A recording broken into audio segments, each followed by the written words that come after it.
चंद्रगुप्त को छटपटाता देख सूरजमल को समझ आ गया कि अब उसने और देर की तो चंद्रगुप्त की जान खतरे में पड़ सकती है। उसने अगले ही पल चंद्रगुप्त की मदद करने के लिए पानी में छलांग लगा दी। कुछ देर के संघर्ष के बाद सूरजमल चंद्रगुप्त को सुरक्षित बाहर निकालने में सफल हो गया। सूरजमल ने उसका पेट दबाया और अगले ही पल चंद्रगुप्त के मुंह से खांसी के साथ पानी बाहर निकलने लगा। चंद्रगुप्त की सांसें तेज थी। उसकी हालत देख सूरजमल ने कहा, तुम आराम करो चंद्रगुप्त, पानी मैं लेकर जाता हूं। लेकिन चंद्रगुप्त को भला अपनी परवाह कहां थी। वो अगले ही पल खड़ा होकर बोला, मैं ठीक हूं, अभी आवश्यक है सुकन्या और इन गांव वालों की सहायता करना। सूरजमल को पता था कि चंद्रगुप्त नहीं मानने वाला और उसने उसे रोकने का प्रयास भी नहीं किया। अब दोनों बड़ी फुर्ती से पानी लेकर सुकन्या के घर की तरफ भागे। दरवाजे पे पानी डालते ही आग की लपटें कुछ कम हुई और चंद्रगुप्त एक गीली चादर ओढ़ घर के अंदर घुस गया। उसके पीछे पीछे सूरजमल भी अंदर जा पहुंचा। अंदर बस धुआं ही धुआं था, कुछ भी दिखाई नहीं दे रहा था। उस भीषण गर्मी में चंद्रगुप्त की गीली चादर सूखने लगी थी।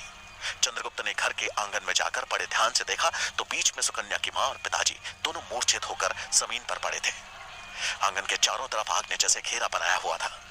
चंद्रगुप्त ने बिना कोई दूसरा विचार किए आग के घेरे को चीरते हुए आंगन की तरफ छलांग लगा दी और अगले ही पल वो सुकन्या की मां और पिताजी के पास था। उनका शरीर आग से काफी हद तक झुलस चुका था।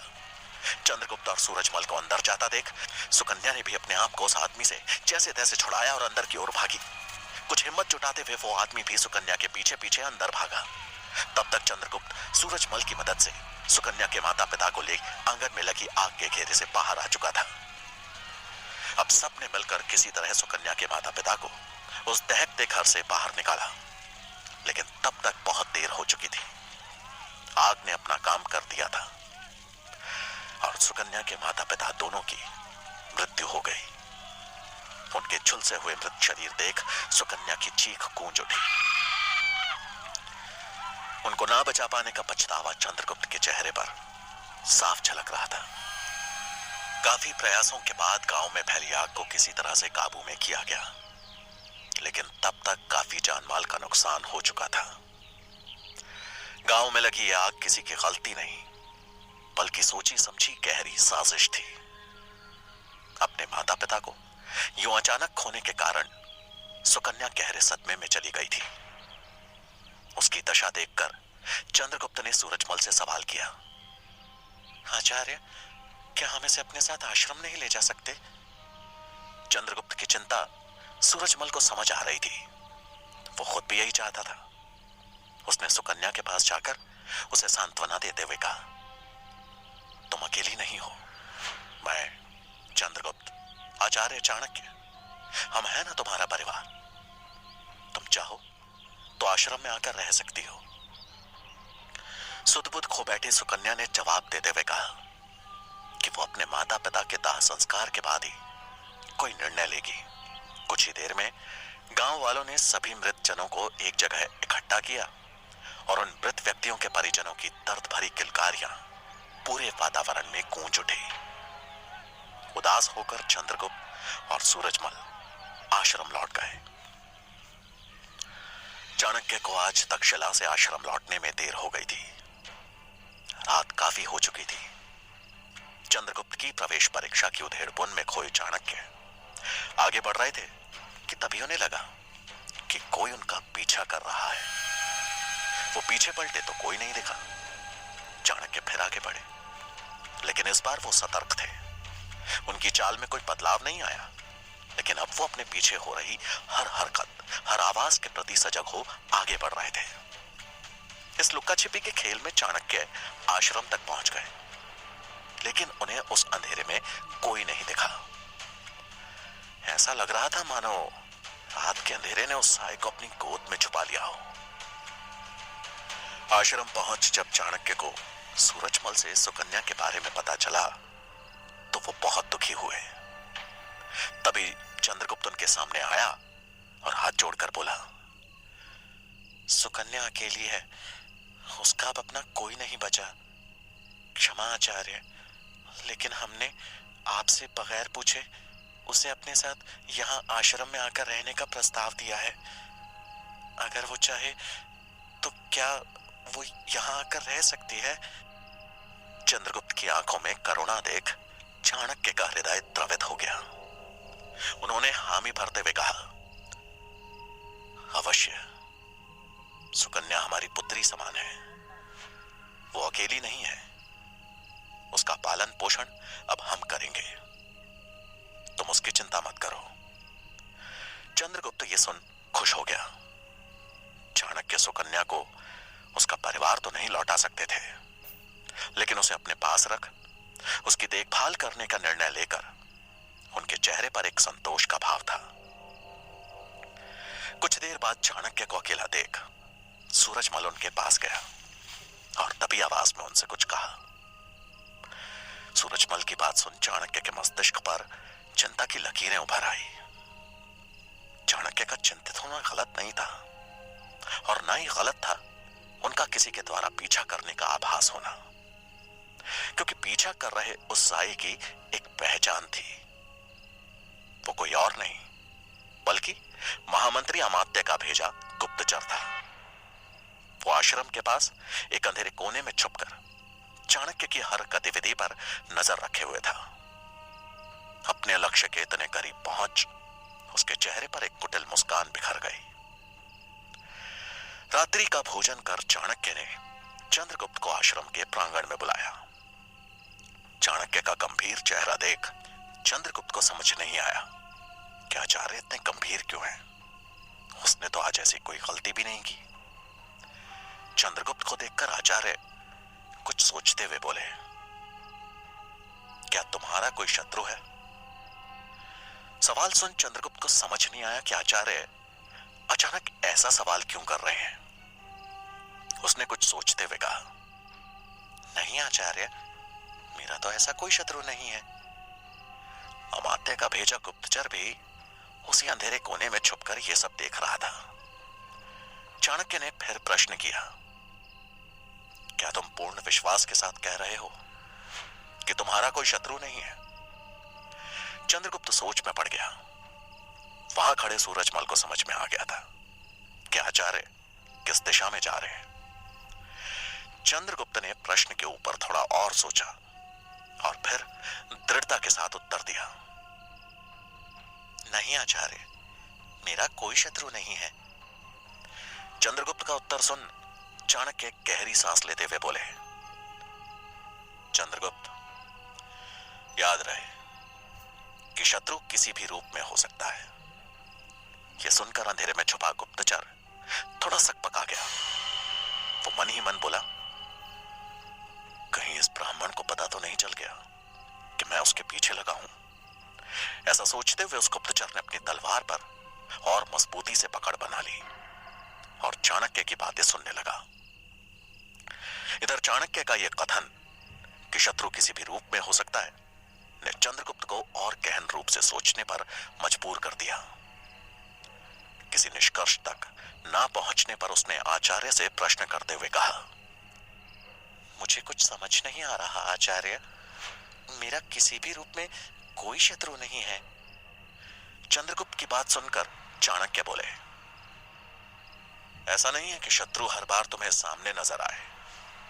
सबसे खतरनाक शत्रु वही है जो तुम पर छुपकर वार करता है। तुम्हें उसके आने की भनक भी नहीं लगती और वो तुम्हारा सर्वनाश कर देता है। चाणक्य की बात सुनकर अब उस गुप्तचर को यकीन हो गया कि उसका भेद खुल गया है। वो इधर उधर देखने लगा कि कहीं कोई अनजान खतरा उसकी ओर बढ़ तो नहीं रहा, लेकिन उस अंधेरे कोने में वो अकेला था। उसकी सांसें तेज हो गई। वो अपनी ही जगह पर खड़ा हो अब और अधिक चौकन्ना हो गया। इधर चाणक्य चंद्रगुप्त के हाव भाव देखकर समझ गए कि उसे अभी भी इशारा समझ नहीं आया है। उन्होंने उसके विचारों को लगाम लगाते हुए कहा, तुम कह रहे हो कि तुम्हारा कोई शत्रु नहीं है, लेकिन मैं कल तुम्हारी भेंट तुम्हारे शत्रु से करवाऊंगा। हमेशा याद रखना, इससे पहले कि तुम्हारा शत्रु तुम पर हावी हो, तुम्हें उसका सर्वनाश कर देना चाहिए। आचार्य के इस वाक्य ने अब चंद्रगुप्त को गहरी सोच में डाल दिया। इधर कोने में छुपे गुप्तचर का हलक सूख चुका था। चाणक्य की बात सुनकर उसने मन ही मन निर्णय लिया, तो जैसा ब्राह्मण और ये बच्चा क्या मारेगा मुझे। महामंत्री अमात्य ने मुझे सिर्फ नजर रखने को कहा था, पर अब लगता है कि तुम दोनों का इस संसार से जाने का समय आ चुका है। अगला मौका मिलते ही मेरा वार और तुम दोनों का शीश होगा। वो गुप्तचर सारी रात आश्रम के पास ही एक पेड़ के पीछे छिपा रहा और वहीं उसकी आंख लग गई। जब सुबह उसकी आंख खुली तो आश्रम में कोई आहट न पाकर वो हैरानी में दबे पांव तलवार लिए आश्रम की तरफ बढ़ा। लेकिन जब उसने आश्रम के अंदर खोजना शुरू किया तो वहां कोई भी नहीं था। सब इतनी सुबह सुबह कहां निकल गए? गुप्तचर ने हैरानी में खुद से ही सवाल किया। कहीं वो ब्राह्मण मेरे खिलाफ कोई साजिश तो नहीं रच रहा? कहीं उसे आभास तो नहीं हो गया कि मैं उसके पीछे लगा हूं? मुझे सतर्क रहना होगा। ये सोचते हुए वो तुरंत ही आश्रम से बाहर आ गया और उसी पेड़ के पीछे जा पहुंचा जहां वो रात में सोया था। मुझे सही समय का इंतजार करना होगा।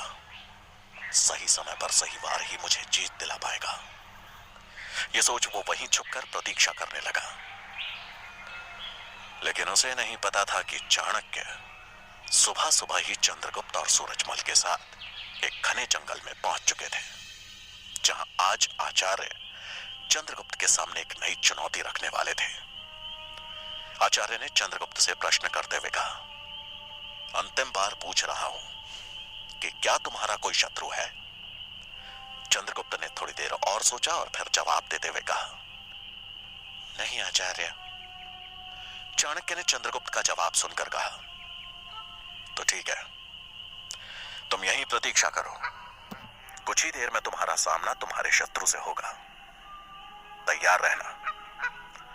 ऐसा कहकर चाणक्य और सूरजमल वहां से चले गए। चंद्रगुप्त अब अकेला था। उसने कमर पर लगी अपनी कटार पर हाथ रखा और चौकन्ना हो चारों तरफ देखने लगा। उसे विश्वास था कि अपनी कटार के साथ किसी भी मुसीबत का सामना वो कर सकता है। हाथ में कटार लिए वो इधर उधर देख ही रहा था कि तभी एक बड़ा सा पत्थर उसके पास वाले पेड़ से जा टकराया। चंद्रगुप्त ने उस दिशा में देखा तो उस पत्थर ने एक मधुमक्खी के छत्ते को तोड़ दिया था। छत्ते से चिपकी मधुमक्खियां इधर उधर भागने लगी। मधुमक्खियों के एक झुंड को अपनी ओर आते देख चंद्रगुप्त को आभास हो गया कि हाथ में ली हुई कटार किसी काम की नहीं है। उसने कटार को तुरंत अंदर खोसा और उन मधुमक्खियों से बचने के लिए वहां से भाग खड़ा हुआ। मधुमक्खियों का एक बड़ा सा झुंड किसी काले साए की तरह उसके पीछे था। चंद्रगुप्त को कुछ समझ में नहीं आ रहा था कि वो इस मुसीबत से कैसे बचे। तभी भागते हुए उसे एक बात याद आई जो उसने कभी अपनी माई से सुनी थी कि अगर मधुमक्खियों से बचना हो तो इंसान को पानी की तलाश करनी चाहिए। पानी ही सुरक्षा कवच बनकर मधुमक्खियों से बचा सकता है। अब चंद्रगुप्त की नजर आसपास किसी नदी या तालाब को तलाशने लगी। उसने पीछे मुड़कर देखा तो सैकड़ों मधुमक्खियां जैसे उससे बदला लेने के लिए उसकी तरफ बढ़ रही थी। उसने अपनी गति और तेज कर दी और जल्दी ही उसे एक और पानी के बहने की आवाज सुनाई दी। आवाज सुनकर उसके चेहरे पर चमक आ गई। उसने तुरंत अपनी दिशा बदली और पानी की तरफ बढ़ चला। कुछ ही समय में वो एक नदी के करीब जा पहुंचा। नदी का गहरा पानी देखकर एक पल के लिए वो सहम गया। गहरे पानी के डर ने उसके अंदर सिरहन पैदा कर दी, लेकिन पीछे चली आ रही मधुमक्खियों का डर तेजी से उस पर हावी हो रहा था। उसने और कोई विकल्प न देखते हुए नदी में छलांग लगा दी। नदी का बहाव धीमा था लेकिन पानी गहरा, जिसमें गिरते ही चंद्रगुप्त की जैसे जान निकल गई। पानी में डूबते ही उसकी सांसें डर से तेज चलने लगी और वो पानी से ऊपर निकलने के लिए छटपटाने लगा। हाथ पैर इधर उधर मारते हुए जैसे ही वो पानी से बाहर आया तो ऊपर मधुमक्खियों ने घेरा बनाया हुआ था, मानो उसके बाहर निकलने का ही इंतजार कर रही थी। चंद्रगुप्त को बाहर देखकर मधुमक्खियों ने उस पर किसी बाज की तरह झपट्टा मारा, जिससे बचने का अब चंद्रगुप्त के पास बस एक ही उपाय था, वापस पानी के अंदर घुसना। और साथ ही उसे आचार्य चाणक्य की बात भी याद आ गई। वो उसका सामना उसके शत्रु पानी से करवाना चाहते थे और इस समय चंद्रगुप्त अपने शत्रु की गिरफ्त में था। चंद्रगुप्त को परीक्षा तो समझ आ गई थी, लेकिन अब चुनौती थी उस परीक्षा में सफल होना और उसके लिए जरूरी था अपने अंदर के डर को दूर भगाना। चंद्रगुप्त ने हिम्मत जुटाते हुए इस बार खुद को पानी के अंदर धकेल दिया और अपने डर को थामे कुछ देर तक अंदर ही बना रहा। उसने अपने आप को कुछ देर के लिए स्थिर बना लिया, जैसे कि उसके अंदर कोई दिव्य शक्ति आ गई हो। ऊपर मधुमक्खियां अभी भी मंडरा रही थी और वहां से हटने का नाम नहीं ले रही थी। ये सब कुछ दूर छिपा सूरजमल देख रहा था। पानी में कोई हलचल न देख सूरजमल डर गया। उसने तुरंत ही हाथ में पकड़ी मशाल जलाई और नदी की तरफ भागा। उसने बड़ी फुर्ती से उस मशाल के धुएं से मधुमक्खियों को वहां से भगाया और फिर चंद्रगुप्त को पानी से निकाला। एक लंबी सांस रोकने की वजह से पानी से बाहर आते ही चंद्रगुप्त जोर जोर से खांसने लगा, लेकिन अपने डर को जीत लेने की खुशी उसके चेहरे पे थी, जो सूरजमल भी पढ़ पा रहा था। सूरजमल उसे पानी से लेकर बाहर आया, लेकिन चंद्रगुप्त ने फिर पानी में छलांग लगा दी। लेकिन इस बार वो पानी में छटपटा नहीं रहा था, बल्कि पानी के ऊपर ऐसे लेटा था मानो वो पानी नहीं, उसका बिस्तर हो। तभी वहां पर चाणक्य आ पहुंचे। उनके चेहरे पर एक विजयी मुस्कान थी। होती भी क्यों ना, आज उनके शिष्य ने अपने एक बड़े शत्रु पर विजय जो प्राप्त की थी। चाणक्य को देख चंद्रगुप्त पानी से बाहर निकला। उसके चेहरे पर विजयी मुस्कान देख चाणक्य ने कहा, कर दिया ना अपने शत्रु का सर्वनाश। अब ये पानी तुम्हारा दुश्मन नहीं, दोस्त है। चंद्रगुप्त ने आचार्य को प्रणाम किया। आचार्य चाणक्य ने उसे आशीर्वाद दिया और चंद्रगुप्त और सूरजमल की ओर देखकर बोले, मैं अभी तक्षशिला जा रहा हूं, लेकिन आज रात्रि के पहले प्रहर में हमें एक और बहुत महत्वपूर्ण कार्य करना है, जिसके लिए तुम दोनों को बहुत सजग और होशियार रहना होगा। ये बोल चाणक्य वहां से चले गए। चंद्रगुप्त और सूरजमल दोनों हैरान थे कि आचार्य अब उन्हें कौन सा नया पाठ पढ़ाने वाले हैं। चंद्रगुप्त ने सूरजमल की तरफ देखते हुए कहा, लगता है आचार्य ने मेरे लिए एक और परीक्षा तैयार कर रखी है। जिसे सुन सूरजमल मुस्कुरा दिया। वो जानता था कि आचार्य चाणक्य सिखाने के मामले में कितने कठोर और अनुशासित है, लेकिन यहां बात कुछ और थी, जिसे उनका पुराना शिष्य सूरजमल भी नहीं समझ पा रहा था। कुछ सोच सूरजमल बोला, जीवन से परीक्षाओं का अंत कहां होता है चंद्रगुप्त। हमें हर कदम कोई ना कोई परीक्षा से गुजरना ही पड़ता है। आचार्य क्या करने वाले हैं, ये तो रात्रि का पहला प्रहर ही बताएगा। ये बोल वो चंद्रगुप्त के साथ आश्रम की ओर बढ़ गया। चंद्रगुप्त सूरजमल के साथ आश्रम लौट आया। दोनों को आश्रम लौटते देख उस गुप्तचर के कलेजे को जैसे ठंडक पहुंच गई, जो वहीं छिप उनके आने की प्रतीक्षा कर रहा था। चंद्रगुप्त और सूरजमल ने जैसे ही आश्रम के अंदर कदम रखा तो सामने सुकन्या खड़ी दिखी। सुकन्या को देख चंद्रगुप्त और सूरजमल ने उससे बात करने की कोशिश की, लेकिन उसे जैसे कुछ सुनाई ही नहीं दे रहा था। उसकी हालत ऐसी थी जैसे उसके अंदर जान ही ना बची हो। एक पत्थर के समान वो भाव शून्य अवस्था में थी। सुकन्या को छोड़ने आया उसका चचेरा भाई सूरजमल को थोड़ा अलग ले जाकर बोला, आपने शायद इसे आश्रम आने का प्रस्ताव दिया था, और अपने माता पिता के दाह संस्कार के बाद इसने मानो यहां आने की रट लगा दी। गांव में हम लोग हैं, इसके रिश्तेदार हैं। हमने इसे अपने साथ रहने के लिए बहुत समझाया, पर यह मानी नहीं। उनकी बात सुन सूरजमल ने उसकी चिंता को दूर करते हुए कहा, चिंता मत करो तुम, इस आश्रम के लोग भी उसका परिवार ही हैं। हम सब उसकी देखभाल अच्छे से करेंगे। वो यहां रहना चाहती है तो उसके पालन की जिम्मेदारी हमारी।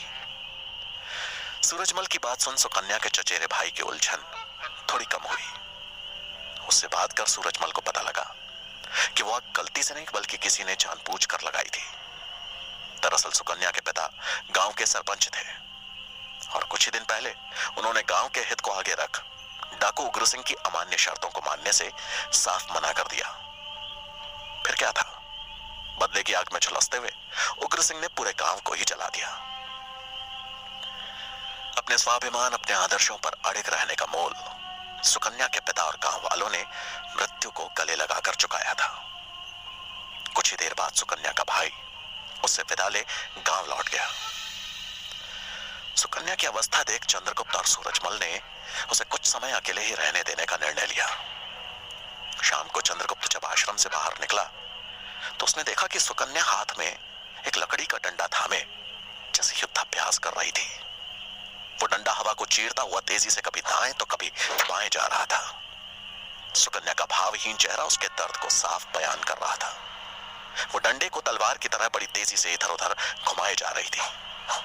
चंद्रगुप्त सुकन्या की पीड़ा समझ पा रहा था और उसकी ऐसी हालत देख चंद्रगुप्त को चिंता हो रही थी। सुकन्या बहुत तेजी से डंडे को हवा में घुमा रही थी, जैसे कि उसके अंदर का उद्गार बढ़ता ही जा रहा हो। और अगले ही पल उसके हाथ से डंडा फिसला और वो पूरी तरह से टूटकर वहीं जमीन पर बैठ पपक पपक कर रोने लगी। ये देख चंद्रगुप्त तेजी से उसकी तरफ बढ़ा और उसको सांत्वना देते हुए बोला, सुकन्या, तुम चिंता मत करो, हम सब तुम्हारे साथ हैं। मुझे मालूम है कि माता पिता को खोने का दर्द क्या होता है, लेकिन अभी तुम्हें मजबूत बनना होगा, खुद को संभालना होगा। सुकन्या ने अपने आंसुओं को संभालते हुए कहा, अगर पापा ने उस डाकू से लड़ाई मोल नहीं ली होती तो आज वो मेरे साथ होते। यह सुन चंद्रगुप्त ने सहानुभूति भरे स्वर में कहा, वो अभी भी तुम्हारे साथ ही हैं सुकन्या, तुम्हारी ताकत बनकर वो हमेशा तुम्हारे साथ रहेंगे। फिर अचानक सुकन्या ने अपने होश संभालते हुए कहा, मुझे बदला लेना है, मुझे अपने माता पिता का, अपने गांव वालों की मृत्यु का बदला लेना है। मैं उस डाकू का खात्मा करूंगी और उसे सबक सिखाऊंगी कि उसने मेरे गांव पर हमला करके कितनी बड़ी गलती की है। सुकन्या के शब्दों में दृढ़ता थी और आंखों में आत्मविश्वास। चंद्रगुप्त उसकी भावनाओं को समझते हुए बोला, हाँ सुकन्या, हम जरूर बदला लेंगे और इस लड़ाई में तुम अकेली नहीं हो, मैं भी तुम्हारे साथ हूं। हम मिलकर उस दुष्ट को सबक सिखाएंगे। चंद्रगुप्त के इन शब्दों ने सुकन्या को थोड़ी सांत्वना दी। अब वो अकेले नहीं थी, उसके इस लक्ष्य में उसके साथ चंद्रगुप्त भी था। आसमान में रोशनी लगभग क्षीण हो चुकी थी और अंधेरे ने पहल कर दी थी। चाणक्य को आश्रम की तरफ लौटता देख वहां छिपा गुप्तचर सतर्क हो गया। चाणक्य आश्रम के बाहर ही चंद्रगुप्त को बुला थोड़ा तेज आवाज में बोले, चंद्रगुप्त, तैयारी कर लो, हमें आज रात एक जगह के लिए निकलना है। उद्देश्य मैं तुम्हें रास्ते में बताऊंगा।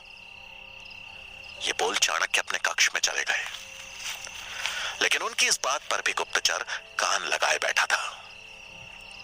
चाणक्य की बात सुन उस गुप्तचर के चेहरे पर एक कुटिल मुस्कान उभर आई और मन ही मन खुश होते हुए वो बोला, यही सही मौका है इन दोनों को रास्ते से हटाने का। चाणक्य, आज की रात तेरे और इस बच्चे के लिए काल की रात होने वाली है।